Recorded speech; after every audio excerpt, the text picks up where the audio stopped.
नमस्कार। Special bulletin में आप सभी का बहुत स्वागत है। आपके साथ मैं हूं दीपिका। मध्य प्रदेश के उमरिया जिले में बांधवगढ़ टाइगर रिजर्व में कोदो की फसल खाने से 10वें हाथी ने भी आखिरकार दम तोड़ दिया।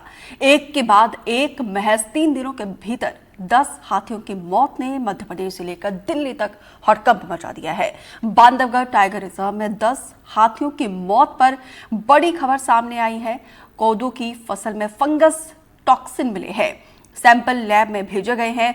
खेत में लगी कोदो की फसल को नष्ट कर दिया गया है और एमपी समेत दिल्ली की टीम ने एसआईटी टीम का गठन किया है। ये समिति 5 किलोमीटर के दायरे की जांच कर मौत के कारणों पर स्पष्ट रिपोर्ट बनाएगी।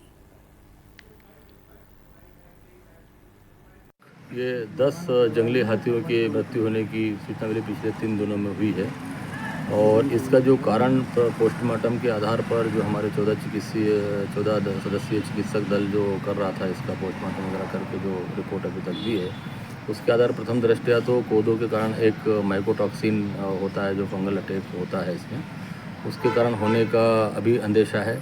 इसके अलावा उसके पीएम के बाद पूरे विजरा भेजे गए हैं, लेबोरेटरी IVR बरेली भेजा गया है, FSL सागर भेज रहे हैं और जबलपुर भेजा गया है। इनकी सबकी जब साइंटिफिक रिपोर्ट आ जाएगी उसके बाद में कंक्लूजन होगा। तो बांधवगढ़ में लगातार हो रही हाथियों की मौत पर अब सियासत जोरों पर है। नेता प्रतिपक्ष उमंग सिंघार ने हाथियों की मौत पर बीजेपी सरकार को निशाने में लिया। सिंघार ने कहा, वन मंत्री वोट मांगने में व्यस्त है, दूसरी तरफ हाथियों की जान जा रही है। दीपावली के पावन पर्व पर बड़ी एक दुखद घटना सामने आई। 10 हाथी बांधवगढ़ में मर गए। इस घटना को लेकर सरकार चुप है और भगवान की हम पूजा करते हैं। हिंदू धर्म में गणेश जी के रूप में हम हाथी को भी एक जगह देते हैं। निश्चित तौर से ये एक बड़ा अशुभ समय है लगता सरकार का कि एक तरफ आप शस्त्र पूजन कर रहे हो और वन प्राणियों की आप रक्षा नहीं कर पा रहे हो। एक हाथी जिसको हम गणेश स्वरूप भी देखते हैं, उनकी आप रक्षा नहीं कर पा रहे हो। मैं कहना चाहता हूं कि सरकार के मंत्री, वन मंत्री वोट मांग रहे लेकिन गणेश जी की पूजा भूल गए। गणेश जी के स्वरूप हाथी का ध्यान रखना भूल गए। ये बड़ा दुखद घटना है। और इस पर बातचीत करने के लिए खास मेहमानों का पैनल हमारे साथ जुड़ चुका है। R Shrivas Murthy retired IAFS अधिकारी है, KK Bisen wildlife expert है, प्रियंका दुबे प्रवक्ता हैं बीजेपी की और हिमानी सिंह कांग्रेस की प्रवक्ता हैं। आप सभी मेहमानों का हमारे साथ जुड़ने के लिए बहुत बहुत शुक्रिया। सबसे पहले आर श्रीनिवास जी, आपके पास आते हुए, क्योंकि आप रिटायर्ड IAFS अधिकारी है, सर क्या वजह यहाँ पे समझ आती है? क्योंकि देखिए, एक के बाद एक 10 हाथियों की मौत हो जाती है, जो कि चिंता का विषय है। हाथियों के संरक्षण के लिए तमाम कोशिश यहाँ पे वन विभाग कर रहा है। क्या शुरुआती में ही इन समस्या को हम रोक सकते थे? नहीं, ये तो एक एक्सीडेंट की बात है, पहली चीज़ तो ये है जी। और 2018 से अभी तक लगभग 5-6 साल से मध्य प्रदेश के हाथी का आगमन हुआ है, तो अभी तक ऐसे कोई इश्यूज नहीं बने हैं। पहले जब आए थे उस समय मैं सर्विस में भी था, तो उसी समय से लोगों ने हाथियों के साथ एक तो मतलब जो आसपास की ग्रामवासियों को और दूसरे मतलब टूरिज़्म में जो उस इश्यू को एक नज़रिए से कैसे देखते हैं, तो ये सारे इश्यूज़ को लेके बराबर लोगों को ट्रेनिंग दिया गया था। लेकिन ये जो हुआ है, it's a very very big tragedy, but at the same time it's an I consider it as an accident only. And third important issue is that कि I spoken to authorities just if you मतलब से an hour before rather everybody is there. मतलब 2-3 अलग अलग कमिटियाँ बनी है। They want to actually मतलब फैक्ट तक मतलब हकीकत तक जाना चाहते हैं, जानने के लिए हुआ क्या है, आगे में इसको रोकने के लिए हमें क्या करना चाहिए। उस दिशा में जो भी कदम किया जा रहा है मेरे हिसाब से सही तरीके से जा रहा। चलिए, उम्मीद करते हैं कि समस्या का जो है वो समाधान में निकले, क्योंकि सही ट्रैक पर अगर आगे बढ़ रहा है तो जल्द ही समस्या का निदान भी हो। KK बिसेन जी, आपके पास आते हुए, क्योंकि आप वाइल्ड लाइफ की दुनिया को बखूबी जानते हैं, समझते हैं, और सरगुजा में तो हमने देखा है कि किस तरीके से वहाँ पे हाथियों की समस्या एक बड़ी ही गंभीर समस्या है, और वहाँ पर भी देखिए हाथियों की समस्या से परेशान होकर लोग करंट तक लगाते हैं। क्या यहाँ पे भी ऐसा कुछ एंगल आपको समझ आता है, या फिर ये अननोइंगली किया गया है? नमस्कार जी।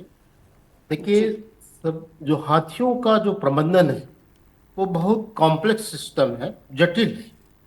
और इस सिस्टम को, इस मैनेजमेंट सिस्टम को लोकतंत्र के माने जो संवैधानिक पहलू हैं उसमें केंद्रित होकर के काम करना पड़ेगा। जब लोकतंत्र की बात करते हैं तो विधायिका आती है, दूसरे कार्यपालिका, तीसरी आती है न्यायपालिका और चौथी होती है अपना मीडिया तंत्र। तो चार स्तंभ को एकजुट होकर के बहुत ही अच्छे सकारात्मक पहलू, क्योंकि हाथी है बेजुबान और मानव है जो कि दिमाग और से ज्यादा तेज है, तो कुछ ना कुछ सोल्यूशन निकलता है। परंतु यदि हम दिमाग का ज्यादा उपयोग करेंगे तो इससे सोल्यूशन नहीं निकलेगा। हार्ट हृदय से करें, तो अब हृदय से कैसे करें? तो उसके लिए होता है कि सबसे पहले तो तकनीकी विल होना चाहिए, टेक्निकल विल होना चाहिए। टेक्निकल विल बनता है वन अधिकारियों से, साइंटिस्ट से, वेटरनरियन जो पशु चिकित्सक होते हैं, वन्य प्राणी से संबंधित विषयों के जानकार जो होते, प्रशिक्षित होते, उनसे, और जो संस्थान होते हैं जो कि wild life institute of India और बेंगलोर वाले जो संस्थान हैं, उनसे उसका टेक्निकल बिल बनता है। अकेले अगर फॉरेस्ट डिपार्टमेंट सोचे कि हम इस काम को कर लेंगे तो परिस्थिति बदल चुकी है। परिस्थिति इतनी बदल चुकी है कि पब्लिक जो जैविक दबाव है वो काफी बढ़ते जा रहा है। उनको एजुकेट करना अकेले मानव विभाग की बात नहीं है। ऐसी स्थिति में हम वैज्ञानिकों का सहारा लेकर के टेक्निकल विल को स्ट्रांग करके वन विभाग बहुत अच्छा काम कर सकते, जैसे मूर्ति साहब ने बोला कि वो जी। कर रहे हैं, और मुझे मध्य प्रदेश गवर्नमेंट से बहुत ज्यादा उम्मीदें हैं और वो कर भी लेंगे। क्योंकि हाथी ये मेरे ख्याल से 16-17 के इर्द गिर्द में वहां गए हैं, और छत्तीसगढ़ से गए हैं। छत्तीसगढ़ में उस समय मैं पदस्थ था, तो मैं जी। उस परिस्थिति को जानता था। और उस समय के जो अधिकारी थे, वन विभाग के जो अधिकारी थे, वो काफी मैंने संपर्क में रह करके बहुत सारी चीजें सीखे हैं। क्योंकि छत्तीसगढ़ को माना जाता है कि हाथी प्रभावित क्षेत्र, जो कि इतिहास गवाह है कि इस क्षेत्र में हाथी रहते थे। तो टेक्निकल विंग बहुत जरूरी है। टेक्निकल विंग हो भी जाए तो फिर भी उसमें सॉल्व नहीं हो पाता है, उसमें इनपुट होना बहुत जरूरी है ब्यूरोक्रेट्स का। ब्यूरोक्रेट्स देखेंगे, ब्यूरोक्रेट्स मतलब शासन से मतलब है, शासन प्रशासन से, जी। कि वो जो ब्यूरोक्रेट्स जो बैठा होता है वो देखता है कि हमारा जो बंदा यहाँ पर इस विंग को देख रहा है, वाइल्ड लाइफ विंग को देख रहा है, और उससे जुड़े हुए जो एसोसिएट जो टीम मेंबर है वो प्रशिक्षित है या नहीं। उनसे कभी कभी कभी नहीं बल्कि अक्सर इंटरेक्शन करते रहना चाहिए, और इंटरेक्शन करने से बहुत अच्छे तो रिजल्ट बिल्कुल आते यहाँ हैं। पे देखिए, फिर भी हाथी होता है, छत्तीसगढ़ में तो फिर भी सबके साथ ही है और उनका दायरा बढ़ाने के लिए छत्तीसगढ़ से ही हाथियों को लाया गया था मध्य प्रदेश में, लेकिन 10 हाथियों की मौत ने पूरे सिस्टम पर कहीं ना कहीं सवाल खड़े कर दिए हैं। प्रियंका दुबे, अब आपके पास आते हुए, क्योंकि 10 हाथियों की मौत को लेकर विपक्ष लगातार हमलावर है, चिंता का विषय भी है, क्योंकि एक के साथ एक के बाद एक 10 हाथियों की दुखद मौत हुई है। तमाम कोशिशें कर रहे हैं, लेकिन विपक्ष का ये भी सवाल है कि वन मंत्री तो वो वोट मांगने में बिजी है, उनको लेकर भी कहीं ना कहीं टाइमिंग को लेकर वो सवाल खड़े कर रहे हैं। नमस्कार। आपके माध्यम से जुड़े हुए सभी दर्शकों से भी आग्रह ये करना चाहूंगी कि विषय ये बात सही है कि 2016-17 के बाद में टाइगर का जो टाइगर रिजर्व है उसमें जो हमारे हाथियों का आगमन हुआ, निश्चित तौर पे वहाँ का वेदर जो है वो उनके लिए अनुकूल है, और निश्चित तौर पे हमारे जितने भी पदाधिकारी हैं, हमारा जो प्रशासन है, मुस्तैद होकर के वन्य जीव संरक्षण के लिए कार्य कर रहा है और लगातार वचनबद्ध होकर के काम कर रहे हैं। जैसा कि इसमें 2-3 चीजें अभी देखी गई हैं जो टेक्निकल पॉइंट ऑफ व्यू से निकल के आई कि पानी के भी सैंपल लिए गए, कि मौसम के अनुसार हो सकता है पानी में भी कुछ ना कुछ प्रॉब्लम्स हो। इसके बाद में जिस प्रकार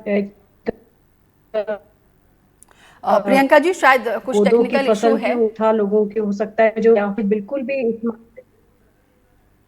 हेलो, जी आवाज जी आ रही जी है मेरी? जी।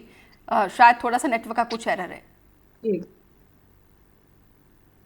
हाँ, तो मैं इस बात से बिल्कुल सहमत हूँ के विसेन सर की बात से कि कुछ चीजें जो होती हैं वो विलिंगली होती हैं। अगर यहाँ पर खेती को जो विषय लिया गया है और उसमें जो विषाक्त अगर खेती पाई गई है और जिस हिसाब से उसमें अगर किसी प्रकार का जहर खुरानी पाई जाती है, 5 लोगों को, संदिग्ध को शायद इसमें हिरासत में भी लिया गया है, उनसे भी पूछताछ की जा रही है, तो निश्चित है उनके ऊपर सख्त से सख्त कार्रवाई की जाएगी। परंतु कुछ विषय जो है वो जनता के जन जागरण के भी होते हैं और विलिंगली अगर हम बात करें टेक्निकली भी हो सकता है। अगर फॉरेस्ट डिपार्टमेंट सभी से कंसल्ट करता है और उसको भी अपने आप को भी अपडेट करने की आवश्यकता अगर होती है तो वो भी निश्चित तौर पे किया जाएगा।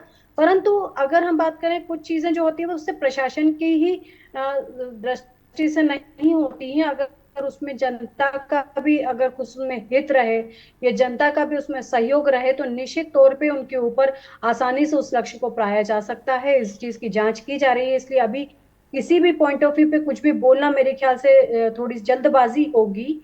और निश्चित ठीक है। तौर पे सरकार जो काम कर रही है उसमें आगे भी मुस्तैद होकर के पूरी टीम्स लगी हुई है।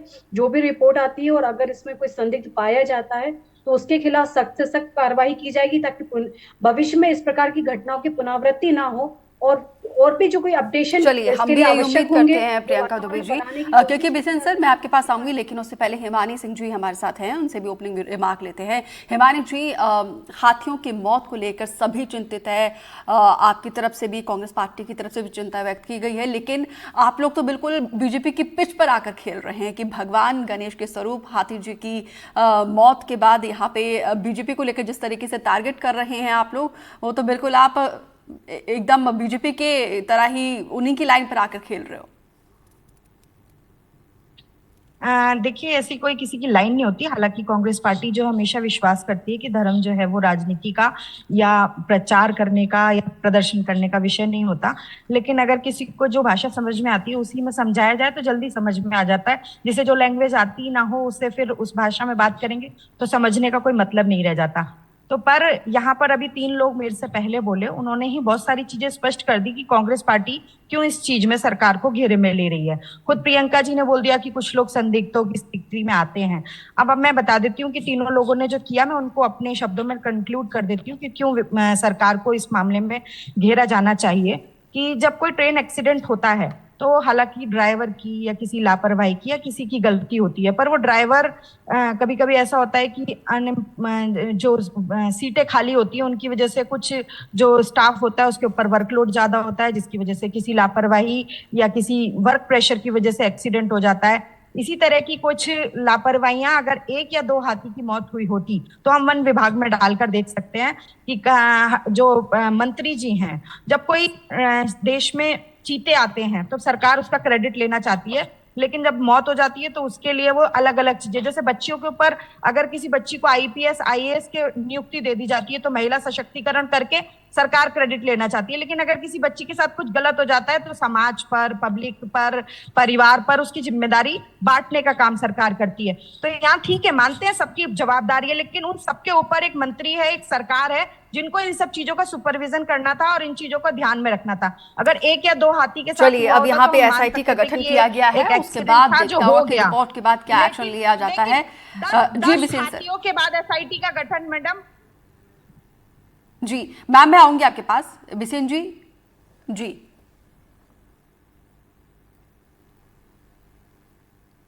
के बिसेन जी।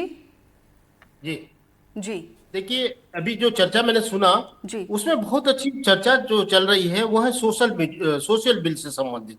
सोशल बिल बनता है टेक्नोक्रेट्स मिलने से। टेक्नोक्रेट और यदि पॉलिटिशियन एकजुट हो जाते हैं और इस फोकस करके चलते हैं तो स्थानीय जनप्रतिनिधि और मीडिया के माध्यम से बहुत अच्छा सोशल बिल बनाते हैं। और जिस दिन सोशल बिल बन जाता है तो उस समय बेजुबानों की जो इस प्रकार की हादसे नहीं होते, लोग जागरूक हो जाते हैं, जागरूकता फैल जाती है। मीडिया तंत्र और टेक्नोक्रेट्स और पॉलिटिशियंस भी 4 साल 5 साल के लिए आते हैं, उनको बहुत ज्यादा आइडिया नहीं रहता, परंतु हमारे टेक्नोक्रेट्स का रोल रहता है कि उनको अवेयर करने का, उनके उपस्थित फैक्ट स्थिति बताना है, सत्यता को सुनते हैं और बहुत अच्छा निदान निकालते हैं। उनकी वॉइस को जो सोशल बिल बनाने में बहुत उपयोगी होती है। सामाजिक कार्यकर्ता और जो वहां की स्थानीय जानकार, जो भी क्षेत्र में हाथी विचरण कर रहा है, हाथी की दूरी बड़ी लंबी दूरी तय करता है, ये एक जगह नहीं रहता। हाथी की जो दूरी तय करते करते हुए पता नहीं चलता कि हाथी किस क्षेत्र में जा रहा है।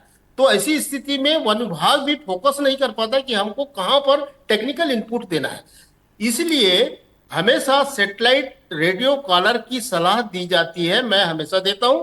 और जितने भी साइंटिस्ट हैं, वाइल्ड लाइफ एक्सपर्ट है, हाथी एक्सपर्ट है, वो सब सलाह देते हैं कि जिस ग्रुप में यदि 13 का ग्रुप घूम रहा है, 25 का घूम रहा है, 30 का, तो किसी एक को डोजियर बना करके उसमें रेडियो कॉलर लगा दे, तो उसकी लोकेशन पता चल जाती है। उस लोकेशन से जो हमारा जो अधिकारी होता है, जो डीएफओ होता है फील्ड पे, फील्ड डायरेक्टर होता है, वो अपनी टीम के साथ में वो वहां पर तैनात रहता है। अभी आज की स्थिति में पता ही नहीं चलता, रेडियो कॉलर है ही नहीं, हियर से में बात चलती है, हियर से कि हाथी इधर दिखा उधर दिखा, इसमें नहीं चलना चाहिए। तो तो बिल्कुल बहुत आप अहम सुझाव दे रहे हैं, लेकिन अब श्रीनिवासा जी आपके पास आते हुए यहाँ पर देखिए, अगर हाथियों की मौत कीटनाशक की वजह से हुई है तो ये तो और चिंता का विषय है, क्योंकि बहुत सारे छोटे छोटे जानवर ऐसे होंगे जिनकी मौत हो रही है और वो खबर आ भी नहीं रही है।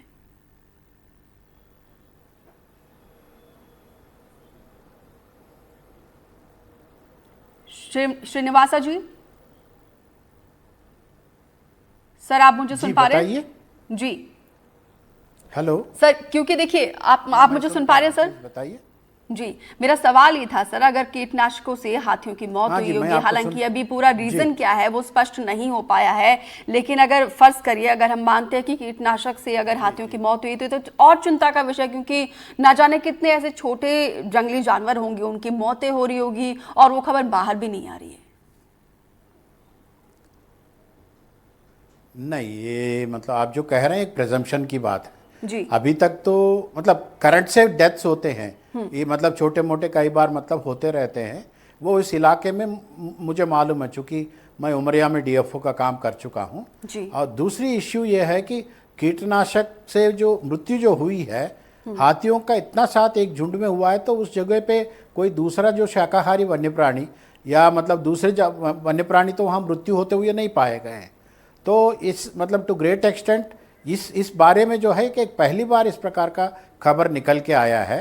तो साथ में अभी बिशेन साहब जो कह रहे थे, मैं अभी रिसेंटली 3 महीने पहले मैं छत्तीसगढ़ गया था दूसरे काम से, तो अचानक मार्की टाइगर रिजर्व को लेके, तो वहाँ पे एक हाथी मित्र का एक अच्छा मतलब एक स्कीम चलता है, जहाँ पे लोगों को जोड़ते हुए हाथियों के मूवमेंट को लगातार मॉनिटर करते हैं। हो सकता है कि इस प्रकार का जो योजना मध्य प्रदेश में भी काम आए, ये मेरे अनुभव से मैं आपको मतलब बताना चाहता हूँ। अदरवाइज बाकी जो इतना मतलब मास जो डेथ है दूसरे शाकाहारी वन्य प्राणियों का, अभी इस बीच में हम लोगों ने कहीं देखा नहीं है। जी जी प्रियंका जी, क्योंकि हालांकि अभी तो आप लोगों का कहना है कि जो एसआईटी का गठन किया गया है उसके बाद ही दोषियों के खिलाफ कार्रवाई होगी, क्योंकि 10 हाथियों का मौत एक बहुत बड़ा झटका है, तो क्या यहाँ पे बांधवगढ़ टाइगर रिजर्व के अधिकारियों के खिलाफ भी कार्रवाई होगी? क्योंकि देखिए जवाबदेही तो किसी न किसी की बनती है। निश्चित तौर पे जवाबदेही जिनकी भी बनती है, जो भी इसके लिए जिम्मेदार पाए जाते हैं, जैसे 5 लोग संदिग्ध की मुझे खबर मिली है कि उन्हें हिरासत में भी लिया गया है, तो डेफिनेटली सख्त से सख्त कार्रवाई की जाएगी। और भी जो उनकी सुरक्षा के लिए आवश्यक जो भी कदम होंगे वो निश्चित तौर पर उठाए जाएंगे। जैसे अगर कहा जाए तो हमारे देश के 60% से ज्यादा तेंदुए मध्य प्रदेश में है। बांधवगढ़ रिजर्व में भी उन 3000 के करीबन उनकी संख्या बढ़ चुकी है। घड़ियाल की अगर हम बात करें या गिद्ध की बात करें, मध्य प्रदेश सतत वन्यजीव संरक्षण के लिए अपने कदम बढ़ाता जा रहा है। और स्ट्रांगली अगर हम बात करें सतपुड़ा रिजर्व को, तो हमारे यूनेस्को में भी स्थान मिलने वाला है। तो हम जिस तरीके से जिम्मेदारी के साथ आगे बढ़ रहे हैं, निश्चित तौर पे और भी हमारी जो जिम्मेदारियां हैं उन्हें बखूबी निभाएंगे। और जो भी अपडेशन, अगर हम कहते हैं कि हमारे जो सोशल एक्टिविस्ट हैं या एक्सपर्ट्स हैं उनके द्वारा भी जो सजेशंस दिए गए हैं उनके ऊपर भी विचार किया जाएगा, और निश्चित तौर पे जो रिजल्ट निकल के आएंगे वो और भी सुखदायी होंगे। जी हिमानी सिंह जी, आप इसके लिए किसको जिम्मेदार मानती हैं? क्योंकि बीजेपी का तो कहना है कि वो जंगली जानवरों के लिए, उनको संरक्षण करने के लिए और वन विभाग लगातार काम कर रहा है, लेकिन किसकी आप इसके लिए किसको आप जिम्मेदार मानती हैं? देखिए, बीजेपी के कहने से कुछ नहीं होता। जब भी किसी बेटी के ऊपर बलात्कार या कैसी कोई घटना होती है, वो कहते हैं हम कार्रवाई कर रहे हैं। हो जाने के बाद कार्रवाई करने से आपको लगता है कि कोई फायदा होता है? 10 हाथियों की जान जा चुकी है, उसके बाद आप एसआईटी का गठन कर लीजिए और उनको ये फॉर्मेलिटीज करके दिखा लीजिए। कहीं ना कहीं सबके लिए सोचनीय विषय है कि जानवरों के प्रति भी उतनी ही संवेदनशीलता की जरूरत है।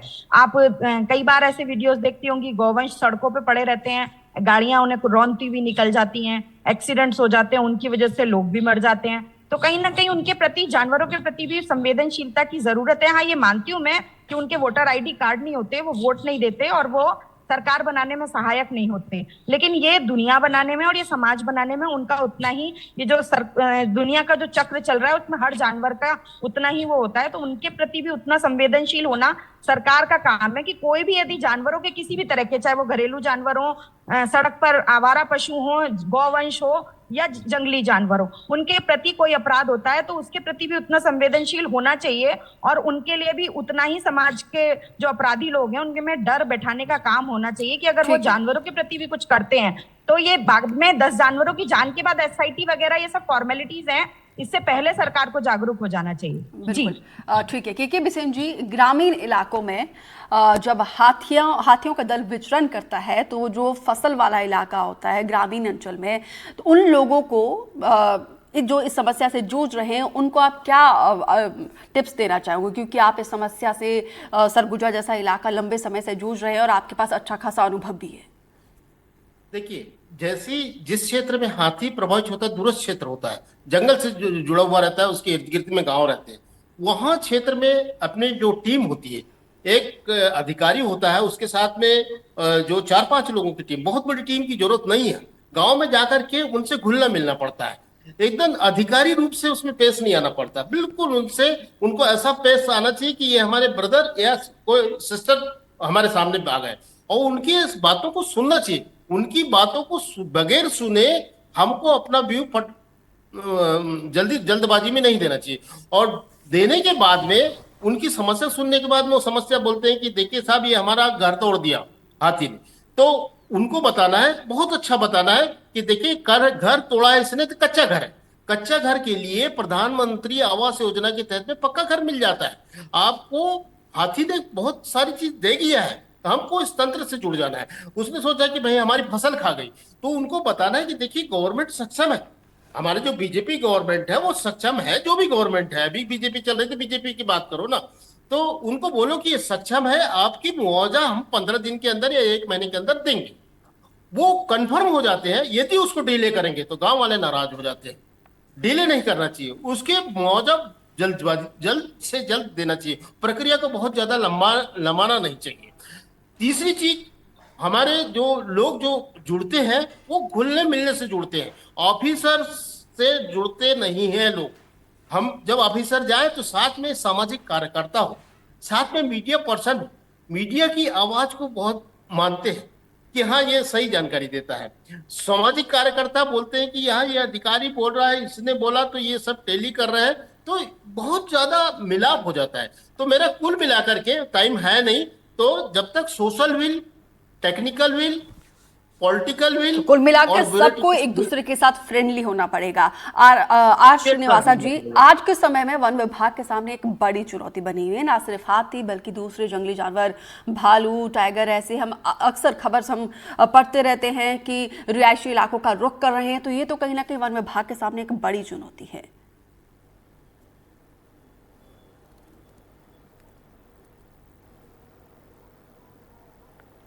श्रीनिवासा जी, आवाज मिल रही है आपको? जी मिल रहे हैं जी, प्लीज बताइए।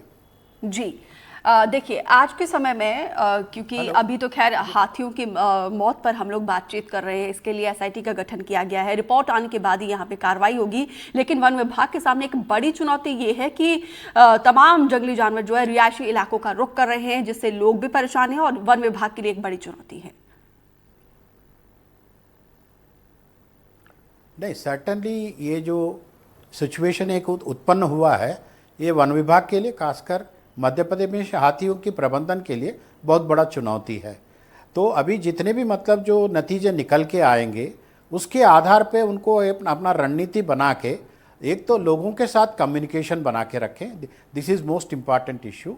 और जैसा भी बिशेन जी बता रहे थे, लोगों में मतलब गाँव में ग्रुप्स बनाना पड़ेगा, हाथी मित्र जैसा ग्रुप्स बना के उन ग्रुप्स को लगातार मॉनिटर करते हुए उन चीज़ों को भविष्य में इस प्रकार की एक स्थिति को निर्मित नहीं होने देंगे।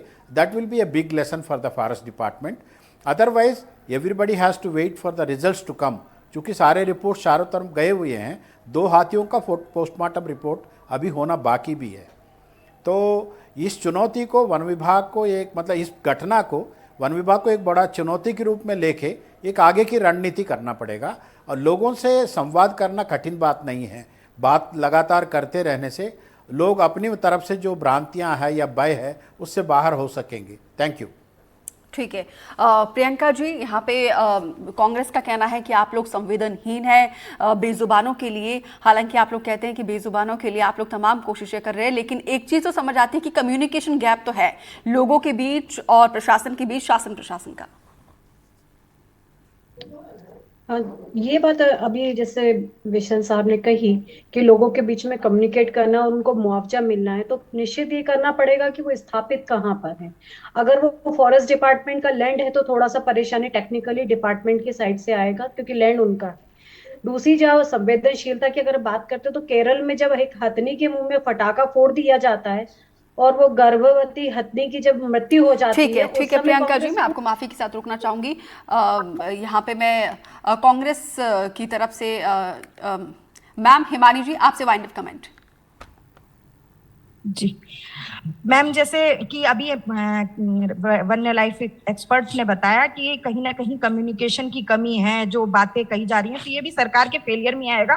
सर आप कितना भी समझा लीजिए कि ये सरकार सक्षम है, अगर सक्षम होती तो ये कम्युनिकेशन कोई ऐसा नहीं है कि आज ही हमने वन विभाग या वाइल्ड लाइफ सेंचुरी या नेशनल पार्क बनाकर रखे हैं। ये सब चीजें पहले से हो जानी चाहिए थी। इन 10 हाथियों की मौत के बाद, इतनी बड़ी घटना के बाद, प्रियंका चलिए उम्मीद करते हैं कि इस हादसे के बाद हम सब सबक ले। फिलहाल आप सभी मेहमानों का हमारे साथ जुड़ने के लिए बहुत बहुत शुक्रिया। एक जो लेसन यहाँ पे मिलता है कंक्लूजन, उससे यही है कि हाथी सबके साथी है और सभी को साथ मिलकर कम्युनिकेशन करना बेहद जरूरी है। फिलहाल इस बुलेटिन में इतना ही, दीजिए इजाजत, नमस्कार।